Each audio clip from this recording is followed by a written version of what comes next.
नमस्कार साथियों, स्वागत है आपका हमारे YouTube channel only paper practice में। पेपर प्रैक्टिस सेट शुरू करने से पहले आपको बता दूं कि हम अपनी इस क्लास में सभी परीक्षाओं में पूछे जाने वाले जनरल नॉलेज और जनरल स्टडीज़ की कंप्लीट तैयारी करते हैं। इसके साथ साथ अभ्यास भी आप लोगों को करवाएंगे।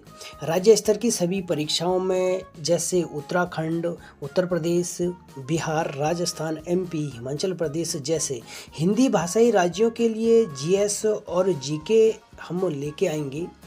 इसके अलावा सेंटर की सभी परीक्षाओं में जैसे SSC GD, railway, EPFO, banking के लिए कंप्लीट GS हम लेके आएंगे। ध्यान दें कि ये उन्हीं स्टूडेंट्स के लिए फ़ायदेमंद होगा जो रेगुलर बेसिस पे 15 से 20 मिनट और हफ्ते में मात्र 5 दिन नोट्स बनाते हुए हमारे साथ जुड़े रहेंगे।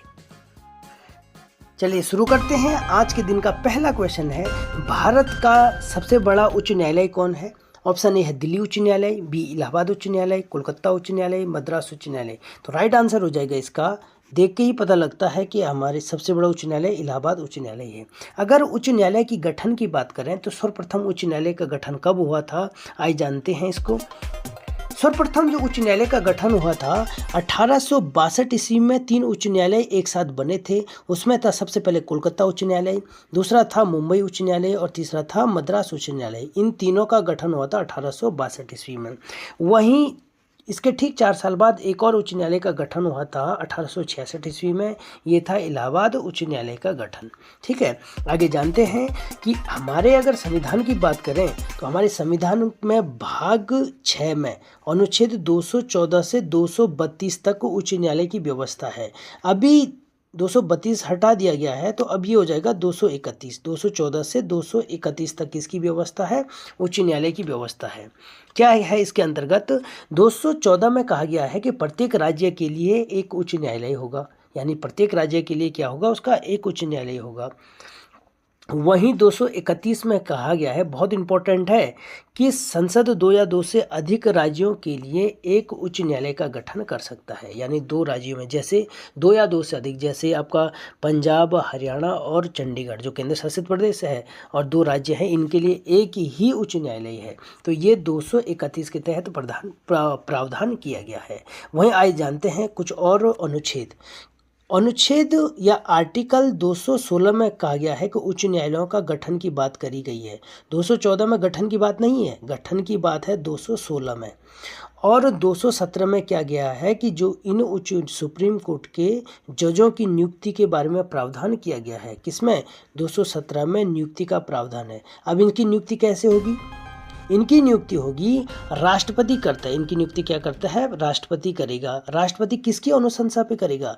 ये सुप्रीम कोर्ट के जो मुख्य न्यायाधीश है, मुख्य न्यायाधीश और उस राज्य के राज्यपाल की अनुशंसा पर करेगा। ठीक है, किसकी नियुक्ति? और यहाँ पे जजों की नियुक्ति। जब इनको नियुक्ति देंगे तो इन जजों को शपथ भी देना होगा। तो 17 के 2 साल बाद इनको शपथ देंगे, यानी ऐसी मजाक में बोला, लेकिन 219 में अनुच्छेद 219 में शपथ की प्रावधान किया गया है। वहीं 221 में इनके वेतन का प्रावधान किया गया है। अब कुछ लोगों के दिमाग में ये प्रश्न होगा कि एक हमारे 1774 में भी तो हमने पढ़ा था कि एक कोर्ट का क्या बोलते हैं उसे, एक न्यायालय की स्थापना यहाँ पे भी हुई थी। तो वो था 1773 का जो रेगुलेटिंग एक्ट आया था, उसके तहत 1774 ईस्वी में, उसके तहत 1774 ईस्वी में बनाया था एक सुप्रीम कोर्ट की स्थापना। कलकत्ता में किसकी स्थापना की गई थी? सुप्रीम कोर्ट की स्थापना की गई थी 1774 ईस्वी में। ठीक है, ये भी एग्जाम में बार बार पूछा जाता है। इसमें न्यायाधीश 1+3 थे। तो मेरे ख्याल से क्वेश्चन ज़्यादा ही डीप हो गया ये क्वेश्चन, तो आप लोग इसे नोट कर सकते हैं, स्क्रीनशॉट ले सकते हैं। आज का अगला क्वेश्चन है, भारत का संविधान है। ऑप्शन ए है अधिक कठोर कम लचीला, बी है अधिक लचीला कम कठोर, सी है अंशतः कठोर अंशतः लचीला, डी है न कठोर न लचीला। तो राइट आंसर हो जाएगा कि अंशतः कठोर है और अंशतः लचीला है। इस क्वेश्चन बहुत ही महत्वपूर्ण क्वेश्चन है और इसमें मैं आपको बहुत ही बेहतरीन तरीके से बताऊंगा कि क्यों ये अंशतः कठोर है और अंशतः लचीला कैसे है। इसमें आप 1-2 टॉपिक और जानेंगे कि संविधान संशोधन क्या चीज़ है। और हमारे संविधान की क्या क्या विशेषताएं हैं। तो हमने जाना कि हमारा संविधान अंशतः कठोर है, अंशतः लचीला है। तो हमारे संविधान की सबसे पहले हम देखते हैं कुछ और विशेषताएं भी हैं इसके अलावा। जैसे हमारा संविधान सबसे लंबा लिखित संविधान है, जिसमें कि जो मूल संविधान में था, जब संविधान बना था तो उसी समय ही इसमें 395 अनुच्छेद जोड़े गए, 22 भाग इसमें जोड़े गए और 8 अनुसूची इसमें जोड़ी गई। वर्तमान में इसमें लगभग 465 अनुच्छेद हैं, 25 भाग हैं और 12 अनुसूचियाँ हो गई है। इसके अलावा कुछ और विशेषताएं भी है हमारे संविधान की। जो संसद की यहाँ पे संप्रभुता बताई जाती है, संसद की संप्रभुता है। यहाँ पे न्यायालय की सर्वोच्चता है ना, न्यायालय की सर्वोच्चता है। मौलिक अधिकार है, हमारे पास मौलिक अधिकार हैं और नीति निर्देशक तत्व हैं, नीति निर्देशक तत्व हैं। इसके अलावा और भी विशेषताएं हैं हमारे संविधान की, ये हम बाद में पढ़ेंगे। अब हम यहाँ पे जानेंगे कि हमारे संविधान की जो एक ये विशेषता है कि थोड़ा सा कठोर है और अंशतः लचीला है। यानी कि कठोर तो है लेकिन कम है, लचीला तो है लेकिन कम है। वो कैसे? संविधान संशोधन का जो प्रावधान है वो 368 के तहत भी है और एक दूसरा भी है। संविधान संशोधन हम लेके आए थे, हम दक्षिण साउथ अफ्रीका के संविधान से लेकर आए थे। तो साधारण विधेयक क्या होता है कि अगर हमें किसी बिल को पास करना हो, हमारे देश में साधारण विधेयक को पारित करना हो, तो लोकसभा और राज्यसभा में हम लोग जाते हैं, क्या करते हैं वहाँ पे कि उपस्थित एवं मतदान करने वालों का बहुमत होना चाहिए। यानी जितने उपस्थित हैं उनका बहुमत का मतलब होता है कि जितने उपस्थित हैं उन्होंने वोट दिया, उसका 50% से ज़्यादा, यानी 50% में से एक ज़्यादा होगा तो वो विधेयक पारित हो जाएगा।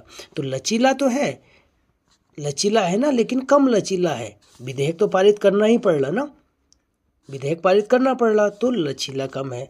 अब कठोर देखते हैं। कठोर तो है लेकिन कम कठोर है, आइए जानते हैं। अनुच्छेद 368 के तहत दो प्रकार के, मैंने पहले ही बताया था कि क्या होता है, संविधान संशोधन होता है, ठीक है। और दूसरा होता है विशेष बहुमत प्लस आधे से अधिक राज्यों की स्वीकृति से अनुच्छेद 368 के तहत क्या होता है, संविधान संशोधन होता है। आइए अब जानते हैं कि विशेष बहुमत क्या होता है। विशेष बहुमत होता है कि उपस्थित एवं मतदान, उपस्थित गलत लिखिए, उपस्थित एवं मतदान करने वालों का 2/3 समर्थन में मत होना चाहिए और ये भी होना चाहिए साथ ही साथ सदस्य संख्या का बहुमत। यानी जो सदन हो गया, यहाँ पे सदन की सदस्य संख्या, सदस्य किसकी संख्या का, लोकसभा या राज्यसभा की सदस्य संख्या का 50% + 1 होना जरूरी है। आई बात समझ में? इतना आगे एग्जाम्पल के थ्रू एक बार समझने का प्रयास करते हैं। अभी मान लीजिए आप लोकसभा में सदस्य हैं 545, लेकिन सदन में उपस्थित माना कि 500 ही लोग सदन में उपस्थित है, माना सदन में 500 लोग उपस्थित हैं, तो 500 का 2/3 जितना आएगा उतना उस संशोधन के पक्ष में मत होना चाहिए। और जो वो संख्या होनी चाहिए वो उस सदन की जो कुल संख्या होगी, जैसे लोकसभा की जो सदस्य संख्या 545 है, उसका 50% से ज़्यादा यानी 243 से ज़्यादा होनी चाहिए। आई बात समझ में? कि जो उपस्थिति एवं मतदान करने वालों का तो 2/3 है ना, और जितना भी निकलेगा वो आज उपस्थित, माना उपस्थित 545 ही होते हैं, 545 उपस्थित होते हैं या फिर 500 ही उपस्थित होते हैं, तो उनका जो 2/3 होगा वो कुल सदस्य संख्या के आधे से ज़्यादा होना चाहिए, यानी 273, कम से कम तो 273 और उससे अधिक होना चाहिए ये वाला भाग। आई बात समझ में? तो उम्मीद करता हूँ कि आपको विशेष बहुमत समझ में आया होगा। अब देखते हैं जो दूसरे प्रकार का है, विशेष बहुमत तथा आधे से अधिक राज्यों की स्वीकृति। ये बहुत महत्वपूर्ण है, इसमें 2 क्वेश्चन बनेंगे आपके। कैसे? अब यहाँ पे दूसरे प्रकार का संशोधन होगा। विशेष बहुमत तो वही होगा जो पहले मैं आपको बता चुका हूँ। अब आधे से अधिक राज्यों की, यानी कि जो राज्य है, राज्य टोटल अभी जितने राज्य हैं हमारे, उन राज्यों के विधानसभा या विधान परिषद से स्वीकृति होनी जरूरी है। यानी वो उस विधेयक को स्वीकृति देना अगर देंगे तो तब जाके ही संविधान संशोधन होगा। अब इनकी जो स्वीकृति होगी आधे से अधिक राज्यों की, तो यहाँ पे जो वोटिंग होगी वो साधारण बहुमत से होती है। आई बात समझ में?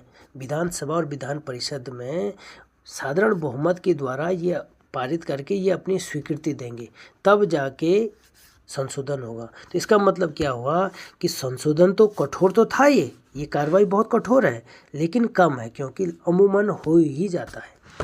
अब जिनको पहले से आता होगा ये चीज़, वो बताएं कि साधारण विधेयक से कौन कौन सी चीज़ें हमारे संविधान में हम कर सकते हैं संशोधन, या विशेष बहुमत से क्या हो सकता है। जैसे एक दो मैं बता देता हूँ। साधारण विधेयक से जैसे किसी राज्य का नाम परिवर्तन करना हो, उसकी सीमा परिवर्तन करना हो, तो साधारण विधेयक से भी पारित हो सकता है। जैसे पहले उत्तराखंड का नाम उत्तरांचल था, तो साधारण विधेयक से संसद में पारित हो के उसका नाम उत्तराखंड हो गया, है ना। साथियों, ये थोड़ा सा इससे पहले वाला क्वेश्चन लंबा हो गया था, तो महत्वपूर्ण क्वेश्चन है, थोड़ा लंबा भी हो गया, तो आपको सब्र रखना चाहिए। आगे देखते हैं। अगला क्वेश्चन है कि भारतीय संविधान की कौन सी विशेषता है जो अमेरिकी संविधान से ली गई है। ऑप्शन ए है मौलिक अधिकार, बी मौलिक कर्तव्य, सी न्यायिक समीक्षा, विधि द्वारा स्थापित प्रक्रिया। तो आप लोग देख सकते हैं, अपना आंसर लगाइए। पहला ऑप्शन देखते हैं, मौलिक अधिकार। बिल्कुल मौलिक अधिकार यूएसए के संविधान से लिया गया है, ये बिल्कुल सही होगा। मौलिक कर्तव्य नहीं, बिल्कुल मौलिक कर्तव्य कहाँ से लिया गया है? रूस से लिया गया है, ठीक है। न्यायिक समीक्षा, इसको न्यायिक पुनरावलोकन भी बोलते हैं। न्यायिक पुनरावलोकन कहाँ से लिया गया? यूएसए से। और विधि द्वारा स्थापित प्रक्रिया, विधि के द्वारा स्थापित प्रक्रिया ये है जापान से लिया गया है। तो हमारा राइट आंसर अब क्या हो जाएगा यहाँ पे? एक और तीन कहाँ पे? राइट आंसर ऑप्शन ए हो जाएगा हमारा, ठीक है। अगर बात करें कि हमने अमेरिका के संविधान से और क्या क्या ली है, तो यहाँ पे मैंने नोट्स तो नहीं बनाए हैं, आप लोग नोट कर सकते हैं। राष्ट्रपति पर महाभियोग, एक जो महाभियोग है, ये राष्ट्रपति पर महाभियोग की जो प्रक्रिया है, ये हमने यूएसए के संविधान से ली गई है। एक है सुप्रीम कोर्ट और हाई कोर्ट के, जो सुप्रीम कोर्ट है और हाई कोर्ट के न्यायाधीशों को पद से हटाना। एक लिया हमने क्या लिया है? राष्ट्रपति का पद, उपराष्ट्रपति का पद लिया है हमने कहाँ से? अमेरिका के संविधान से। और सबसे महत्वपूर्ण क्या लिया है हमने? वित्तीय आपातकाल। आपातकाल कहाँ से लिया है हमने? आप बताएंगे आपातकाल कहाँ से लिया है? आपातकाल। लेकिन वित्तीय जो आपातकाल है, आर्टिकल आपातकाल किस में है? 360 है वित्तीय आपातकाल भाई। वित्तीय आपातकाल किस में है? आर्टिकल 360। तो ये कहाँ से लिया है हमने वित्तीय आपातकाल? अमेरिका के संविधान से लिया गया है, बहुत महत्वपूर्ण है। राष्ट्रीय आपातकाल में वित्तीय आपातकाल केवल है। आपातकाल किस देश के संविधान से लिया गया है? आप लोगों के लिए प्रश्न है। अगला क्वेश्चन है, भारतीय संविधान में राष्ट्रपति के चुनाव की प्रक्रिया किस देश के संविधान से ली गई है?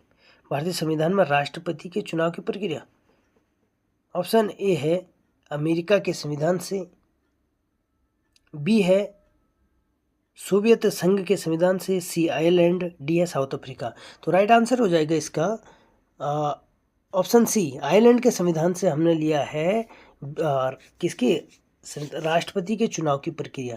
अगर आयरलैंड के संविधान से की बात करें तो हमने और क्या क्या लिया है यहाँ से? डीपीएसपीज भाई, डीपीएसपीज यानी direct principle of state policy, नीति निर्देशक तत्व तो हमने कहाँ से लिया है? आयरलैंड से, आयरलैंड के संविधान से। एक और सबसे महत्वपूर्ण लिया है हमने आर्टिकल 80। अब आप बोलेंगे आर्टिकल 80 क्या है? अनुच्छेद 80 क्या है? आप लोग बताएंगे अनुच्छेद 80 क्या है? जो हम राज्यसभा में साहित्य, कला, विज्ञान, समाज सेवा में योगदान के आधार पर क्या देते हैं? हम लोग राज्यसभा में सदस्यों का क्या करते हैं? मनोनीत करते हैं ना राष्ट्रपति। आर्टिकल जो 80 है उसमें क्या करते हैं कि राष्ट्रपति राज्यसभा में मनोनीत करता है। कितने, अभी वर्तमान में कितने लोगों को करता है? 12 सदस्यों को मनोनीत करता है। कौन सा? प्रेसिडेंट करता है, ठीक है हमारा। तो आर्टिकल 80 भी कहाँ से लिया गया? हमारा आयरलैंड के संविधान से। बहुत इंपॉर्टेंट क्वेश्चन है, ठीक है। अगला क्वेश्चन है, राष्ट्रपति की शक्तियों के संबंध में निम्न में से कौन सा कथन सही है? ऑप्शन ए है भारत सरकार के सभी कार्यकारी कार्यों को औपचारिक रूप से राष्ट्रपति के नाम पर किया जाता है। देखेंगे क्या सही है या गलत है, सोचेंगे। भारत सरकार के सभी कार्यकारी कार्यों को औपचारिक रूप से राष्ट्रपति के नाम बिल्कुल किया जाता है। ये बात समझ में? और किस आर्टिकल के तहत? आर्टिकल 77 के तहत। याद रखना है इसको, बहुत महत्वपूर्ण क्वेश्चन है। आर्टिकल 77 के तहत ये काम किया जाता है। दूसरा है विधायी शक्ति के माध्यम से वह पहले सत्र में संसद को संबोधित कर सकता है। बिल्कुल कर सकता है ना, विधायी शक्ति तो होती है उसकी, है बात समझ में। तो 1 और 2 बिल्कुल सही है भाई, तो आपको आंसर भी मिल गया ऑप्शन सी। आइए अब आगे भी जानते हैं। कार्यकारी शक्ति के माध्यम से अध्यादेशों को प्रख्यापित कर सकता है। कार्यकारी शक्ति नहीं है उसकी, कौन सी शक्ति है? विधायी शक्ति है। इसको सही करो आप, विधायी शक्ति, इसको नोट कर सकते हैं। अध्यादेश कौन से अनुच्छेद के तहत? 1, 2, 3 अध्यादेश जारी करने की शक्ति है राष्ट्रपति की 123 के तहत, लेकिन वो कार्यकारी शक्ति नहीं है, वो है विधायी शक्ति। है बात समझ में? उम्मीद करता हूँ कि आपको समझ में आई होगी। आगे क्या बोल रहा कि वह अपनी कूटनीति शक्ति के द्वारा सेना प्रमुख क्यों नियुक्ति करता है। सेना प्रमुख को वो कूटनीतिक शक्ति नहीं है उसकी कैसी शक्ति है? सैन्य शक्ति। सैन्य शक्ति के द्वारा क्या करता है? सेना प्रमुख की नियुक्ति करता है। ठीक है, तो राइट आंसर हो जाएगा। तो ये हमने जाना कि राष्ट्रपति की क्या क्या शक्तियाँ हैं। ठीक है, अब जैसे एक विधायी शक्ति में कौन सी है, आर्टिकल अभी जो 80, इससे पहले क्वेश्चन में आर्टिकल 80 का वर्णन किया था, वो भी क्या है? मनोनीत, राज्यसभा जो मनोनीत करेगा वो भी विधायी शक्ति है। अगला क्वेश्चन है, बहुत महत्वपूर्ण क्वेश्चन आ गया। ये तो मोदी लिख दिया भाई, मूडीज है, ये तो मूडीज है। मूडीज रेटिंग एजेंसी है ये, मूडीज रेटिंग एजेंसी। कौन सी एजेंसी है ये? मूडीज रेटिंग एजेंसी 2023-24 में भारत की जीडीपी का अनुमान कितना बताया गया है? बार बार क्वेश्चन पूछा जाता है भाई एग्जाम में। ऑप्शन ए है 6.7%, 7.3%, 8.2% और 6.8%। तो राइट आंसर हो जाएगा हमारा ऑप्शन ए, ऑप्शन ए क्या है हमारा? 6.7% बता रखा है। मूडीज चार्ज जो एजेंसी है, इसने भारत की जीडीपी का अनुमान लगाया है 2023-24 में 6.7%। अब यहाँ पे इस क्वेश्चन को देखते हैं, क्योंकि अब यहाँ पे तो मूडीज़ ने अनुमान लगाया है भारत की जीडीपी का। इसके साथ साथ कई और एजेंसियाँ हैं जो विश्व के तमाम देशों की जीडीपी का अनुमान लगाती है।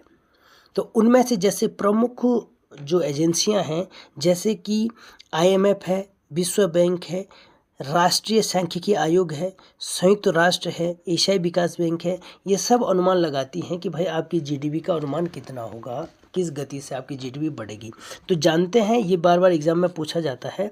आइए जानते हैं। जैसे UN है, UN, ADP, एशियाई डेवलपमेंट बैंक, IMF है, वर्ल्ड मॉनेटरी फंड है, और कौन है? मूडीज, और एक है मूडीज। इन सब ने UN, ADP, IMF और मूडीज ने क्या बता रखा है? 6.7% की दर से हमारी जीडीपी बढ़ेगी। तो याद रहेगा ये कि UN ने भी यही अनुमान लगाया, ADP ने, एशियाई डेवलपमेंट बैंक ने भी इतना ही, और IMF ने, मोस्ट इम्पोर्टेंट, मोस्ट आ जाएगा एग्जाम में। तो इन्होंने कितना लगा रखा है? IMF, इन्होंने लगा रखा है भारत की जीडीपी का अनुमान 6.7% की दर से। 1-2 एजेंसी और हैं, जैसे राष्ट्रीय सांख्यिकी आयोग है ना, जो NSO, राष्ट्रीय सांख्यिकी आयोग है, एक आयोग ये हो गया। एक है वर्ल्ड बैंक हो गया। ठीक है, तो राष्ट्रीय सांख्यिकी आयोग और वर्ल्ड बैंक ने जो हमारी जीडीपी का अनुमान लगा रखा है, वो लगा रखा है 7.3%। कब की? 2023-24 में। तो इन्होंने अनुमान लगा रखा है कि 7.3% की गति से हमारी जीडीपी बढ़ेगी। अगला क्वेश्चन है, भारत का पहला UPI ATM किसने लॉन्च किया?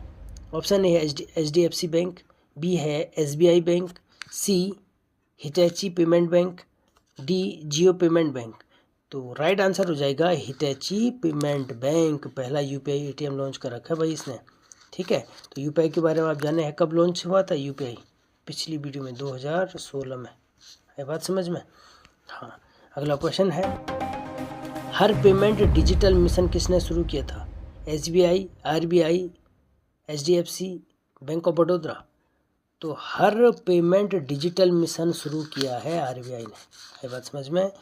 अगला क्वेश्चन है, भारत का UPI स्वीकार करने वाला पहला यूरोपीय देश। तो राइट आंसर क्या हो जाएगा? पहला यूरोपीय देश पहले की वीडियो देखी होगी तो आ गया होगा फ्रांस। ये बात समझ में, फ्रांस पहले यूपीआई, फ्रांस का जो एफिल टावर था इसमें ये लॉन्च हुआ था, ठीक है। और आज के दिन का अंतिम क्वेश्चन है, नारी को नमन योजना किस राज्य ने शुरू किया? Option A Rajasthan, B Uttarakhand, D Uttar Pradesh, C Himachal Pradesh. तो राइट आंसर हो जाएगा इसका हिमाचल प्रदेश ने नारी को नमन योजना की शुरुआत की है। इस योजना के तहत ये है कि हिमाचल प्रदेश की जो सरकारी गाड़ियां हैं या जो रोडवेज हैं उसमें 50% किराया छूट कर दी है, मतलब महिलाओं के लिए जो किराया है 50% की छूट कर दी है हिमाचल प्रदेश ने। तो इस योजना का नाम है नारी को नमन योजना। बहुत अच्छी योजना है वैसे। तो साथियों, यही था आज का पेपर प्रैक्टिस सेट। अगले पेपर प्रैक्टिस सेट का आप इंतज़ार करिए।